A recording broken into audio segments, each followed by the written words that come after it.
For 3 decades, Johnny Carson ruled late-night television. He was the gold standard, quick-witted, composed, and effortlessly charming. But even the king of late night couldn't always control his castle, because every now and then, a guest would stroll onto The Tonight Show not just ready for conversation, but already halfway to last call. Before social media could destroy a career overnight, celebrities sometimes treated national TV like an after-party. No PR handlers, no second takes, just bright lights, live cameras, and a few too many drinks. And that combination, it led to some of the wildest, most unpredictable, and downright legendary moments in television history. Today, we're diving into the 8 most famously intoxicated guests ever to stumble or slur their way across Johnny Carson's stage. Some were funny, some were tragic, and a few were so chaotic that even Carson himself didn't know whether to laugh, panic, or call for a commercial break. Let's start with one of America's greatest literary minds, who somehow forgot how to speak English on live television. Truman Capote, the genius who couldn't form a sentence. When In Cold Blood author Truman Capote walked onto The Tonight Show in 1980, the audience expected sharp wit and highbrow humor. What they got instead looked more like a game of charades gone wrong. Capote's legendary intellect was still there somewhere, but buried under what seemed like several cocktails too many. He barely made it from the curtain to the guest chair without stumbling. Once seated, Carson greeted him with his trademark warmth. "It's great to have you with us tonight." Capote's response? Something between a mungle and a sneeze. The audience laughed nervously while Carson leaned in, squinting like he was decoding ancient hieroglyphics. "I'm sorry, what was that?" From there, things only got stranger.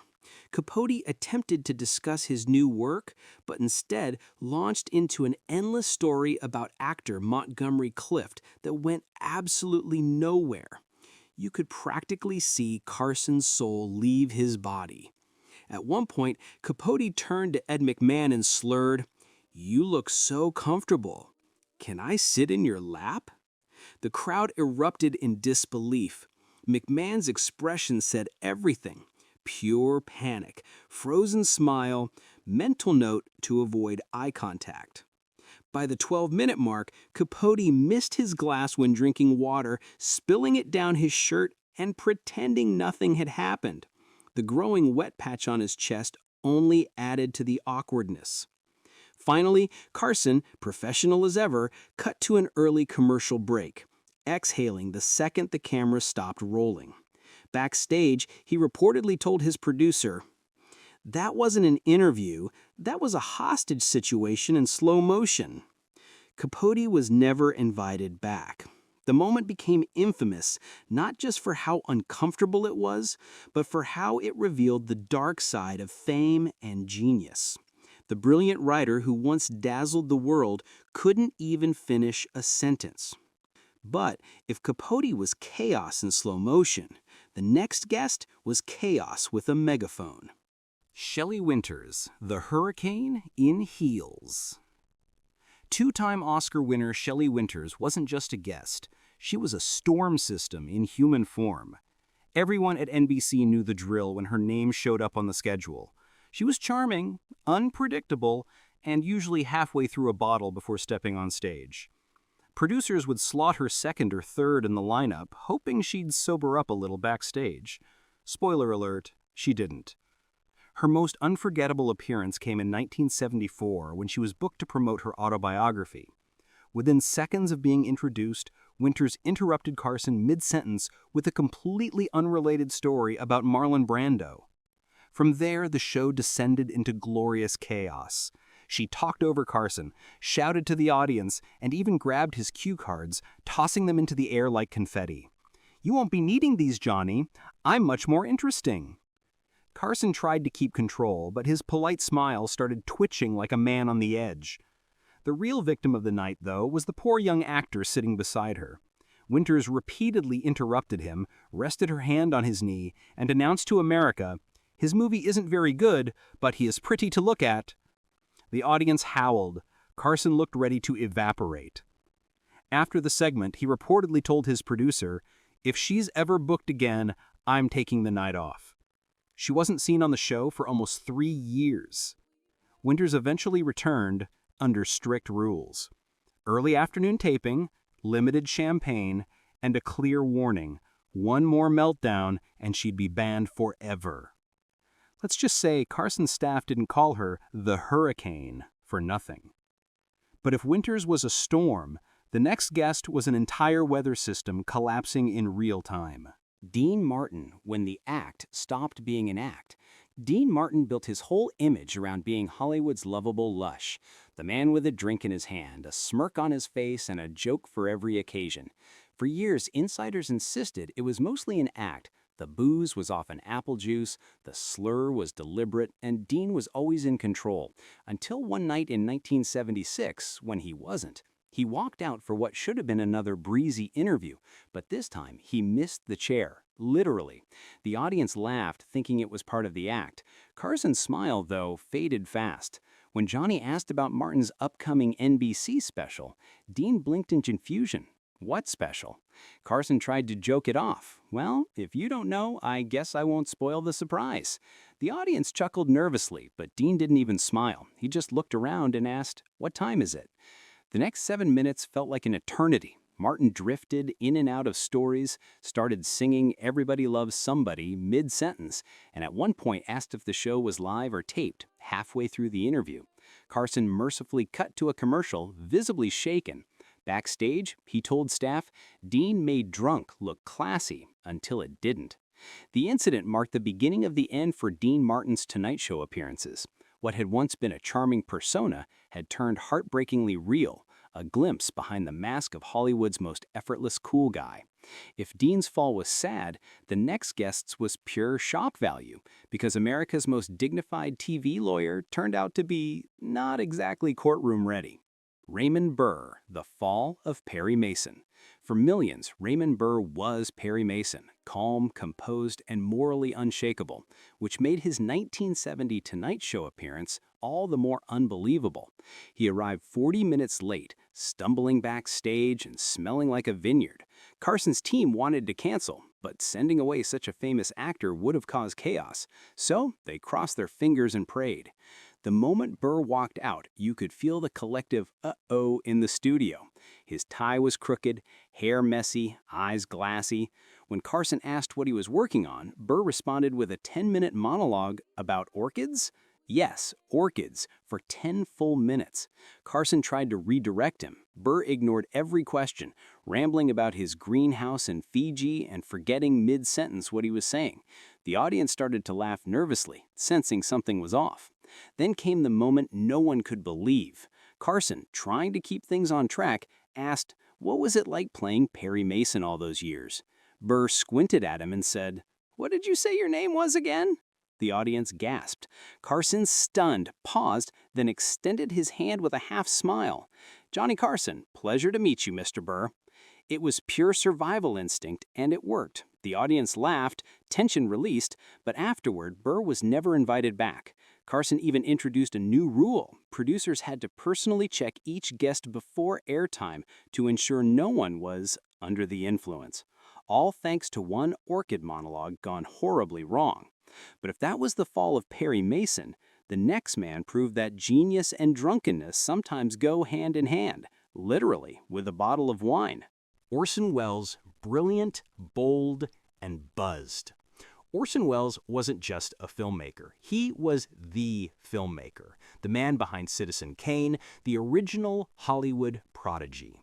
So when Welles came on The Tonight Show, viewers expected refined conversation, not whatever that 1975 interview turned into.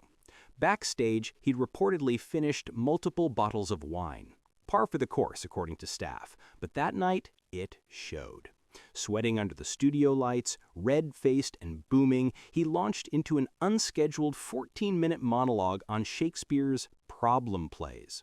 Carson didn't even get to ask the first question. Welles went from Shakespeare to politics to why modern Hollywood had the soul of a shoe salesman. It was part genius, part fever dream. At one point, he attempted to quote King Lear, but forgot the lines and just made up new Shakespearean-sounding dialogue on the spot. The audience had no idea. It sounded convincing. Only actual scholars realized it was total improv. Carson's face said it all, a mix of admiration and silent panic. After nearly 15 minutes, Johnny finally broke in with, "We need to take a break."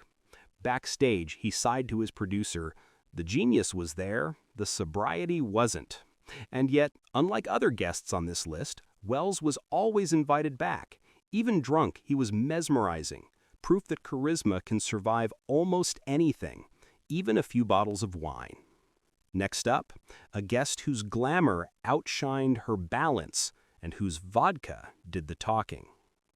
Zsa Gabor, vodka and diamonds on display. If you looked up Hollywood excess in the dictionary, you'd probably see a photo of Zsa Gabor, wrapped in fur, dripping in jewels, calling everyone "Darlink." Her Tonight Show appearances were usually a fun mix of flirtation and self-promotion, but in 1973, the vodka showed up first. From the second she appeared wobbling in her stilettos, it was clear something was off. Carson stood to help her, chivalrous as always, only for Zsa to miss his cheek and plant a lipstick mark somewhere near his ear. The audience roared. Her accent that night was so thick it could have had its own zip code. Carson tried asking simple questions. She answered with long, winding stories that ended nowhere. Then she started sliding closer and closer to him on the couch. At one point, she grabbed his knee and whispered into the mic, "Why talk about boring books when we could discuss your bedroom, Johnny?" The audience screamed. Carson nearly choked on his own laughter or panic. Trying to save the segment, he held up a book about Zaza's sisters. Instead of responding, she raised her diamond bracelet to the camera. "Look at this, darlings, worth more than all the NBC executives combined." Finally, as she tried to stand for dramatic effect, her heel caught and she nearly face-planted. Carson grabbed her just in time, then gracefully ended the interview with, "We'll have to continue this another time." Backstage, he summed it up perfectly. She came for charm, but vodka showed up first. From that day forward, producers created what they called the Zsa Protocol. All her future appearances were scheduled earlier in the day just to reduce the odds of another liquid lunch. And if you think Carson could handle anything after that, the next guy proved even he had limits. Oliver Reed, too wild even for Carson. Most celebrities had to appear drunk on The Tonight Show to make headlines. Oliver Reed made headlines without even showing up. The British actor, known for his powerful roles in Oliver and Women in Love, had a drinking reputation that made Keith Moon look like a designated driver. In 1973, Reed was set to appear on The Tonight Show to promote The Three Musketeers. But the booking team started hearing horror stories from his previous interviews abroad. Stories that made even NBC executives nervous. On one BBC show, Reed did impromptu gymnastics mid-interview. On another, he poured whiskey into a plant because it was too weak. On an Australian program, he threatened to drop his trousers when the host asked about his drinking habits and actually began to do it before they cut to commercial. When Carson saw the tapes, he said something no one expected: "Cancel it." It was one of the rare times Johnny refused to take the risk. Reed responded by calling American TV too bloody timid and claimed Carson was afraid of a real man. Carson didn't take the bait. He reportedly told his staff, maybe we'll reconsider when he can make it through one interview fully dressed. Reed never got that chance. His reputation only grew along with his drinking. As one Tonight Show writer put it years later, he drank like it was his job and talked like it wasn't. For Johnny, it was the line he wouldn't cross. Every good host knows when to pull the plug, and Reed was the ultimate red flag. Now, not all drunk guests were disasters. Some, like Peter O'Toole, somehow turned chaos into art. The star of Lawrence of Arabia and a 7-time Oscar nominee, O'Toole was as famous for his talent as for his drinking. He even called his pre-show routine a proper lunch, which apparently meant as much scotch as humanly possible. In 1978, he arrived on The Tonight Show to promote the controversial film Caligula. The producers were nervous but hopeful. O'Toole seemed composed backstage. That illusion lasted about 30 seconds. Before Carson could ask a single question, O'Toole launched into a rant about the studio lighting, claiming it was designed by someone who hates human skin. Johnny laughed it off, steering him toward his movie. Instead, O'Toole delivered a 7-minute lecture on why modern actors lacked discipline, perfectly articulate, utterly unrelated. It was like watching a professor trapped in a stand-up set. Then, in one of the most unexpected Tonight Show moments ever, O'Toole jumped from his chair, grabbed Carson's pen, and declared, "Stand up, Johnny, I shall teach you the noble art of fencing." Carson, caught completely off guard, gamely stood while O'Toole demonstrated thrusts, parries, and lunges, all with Shakespearean flair and a drunk uncle's enthusiasm. The audience went wild. By the time they sat back down, O'Toole had completely forgotten to mention his movie and was instead recounting a 3-day bender in Dublin involving Richard Harris and a racehorse. Carson didn't even try to interrupt. He just leaned back, smiling, and let the chaos unfold. As one Tonight Show writer later said, he was the most eloquent drunk we had ever seen. A master of words when he remembered them. Unlike others on this list, O'Toole stayed a welcome guest for years, because even in his most inebriated state, he brought charisma, energy, and that irresistible sense that anything could happen next. From Truman Capote's slurred genius to Zsa Gabor's diamond-drenched disaster, The Tonight Show became a stage where celebrity polish met human imperfection. Live, unfiltered, and unforgettable. And at the center of it all was Johnny Carson.